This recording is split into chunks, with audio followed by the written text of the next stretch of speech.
Today's topic, drum roll, please. To start a movement, your community requires decision makers. Decision makers. This is a little different than the network. This is like who's making policy around these things. If you're in a social movement, there's people in my wisdom councils that are in Washington, D.C., helping people change policies for education, for child welfare, for housing in the world. So you can talk about the collaborators, but also part of this is who are the decision makers? And so we're going to dive into this. So when we talk about decision makers, here's a story that you guys can relate to, I am sure. So early in my career, I was a senior manager. And I can say that was early in my career because I was there a lot longer than that. So I was a senior manager. And we were at a client. I can use the name now because it's so old. This is like last century. I was at Deluxe Czech Corporation, and they were implementing SAP. Actually, they weren't implementing SAP.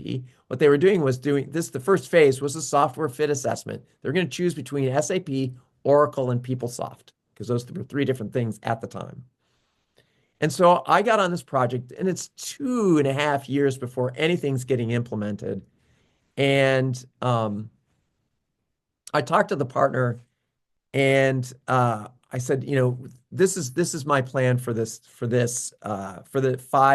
5 months. It was January to May. $45 million project for implementation was the estimate. So in January, I told him I needed to change management. I needed to change analyst. He said, we're 2.5 years away. You guys do documentation and training. You don't need a change person. And we got you 3 days a week. You're good. It's like, no, I need this. It's like, give me a rationale why.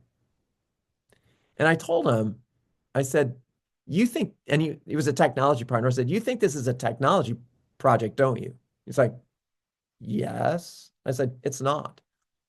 It's a decision-making project. I want you guys to think about that with your movement, about the decisions. You're helping people make decisions. So I said, well, he said, describe this to me. I said, in May, there's going to be like 8 people sitting in a room deciding, making a decision. That's what this project is. You're not actually coding anything this time. You're going to have this project that people make a decision. They're going to decide on 3 things. They're going to choose a platform.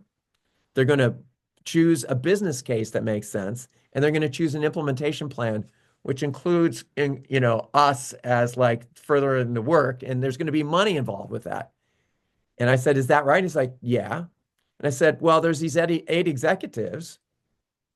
So basically, I'm going to say I need 24 touch points over the course of the next few months because I have 8 executives, 3 months to get it done, 24 touch points. I'm going to plan 24 authentic interactions. And I need 3 because I need to present to them the platform, the business case, and the implementation plan. And I can't do that all in one.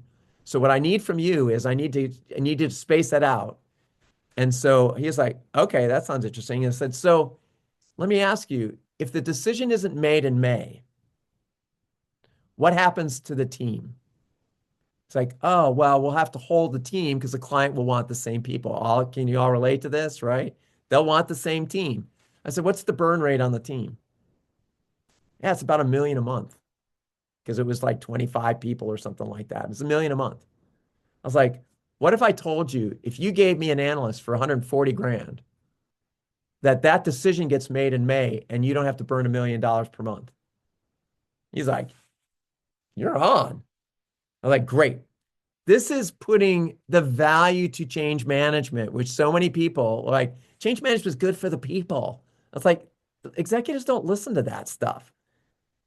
But saving $1 million, he's like, absolutely. Part of that is being, creative about how you think about value, cases. So we did it. I literally pulled this together, and this is all about decision makers. This is a decision project, right? So I had 8 decision makers. I literally, for the last person with the last point, like a week before the meeting, the guy was flying on the private plane to California. I threw the analyst on the plane with the deck to walk through with the controller on the way to California. It was like, okay. And she went through it with him and she did a great job. And he's like, oh, I got it. They got to that main meeting and wondered why they were having a meeting. They're like, yeah, yeah. I mean, here's the implementation. This is the business case. We're choosing this thing. It's like, great, stamp.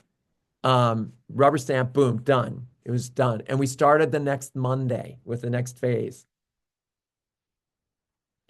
I got from that project, uh, of that $46 million project, I got 23% of the budget for change management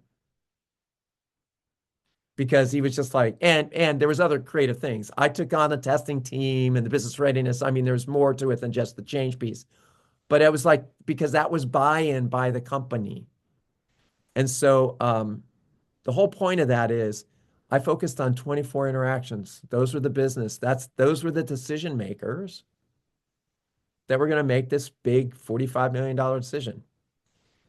So let me stop there with the story and say, what are like one or two takeaways from the story? Take 30 seconds, write a couple things down, then we'll share.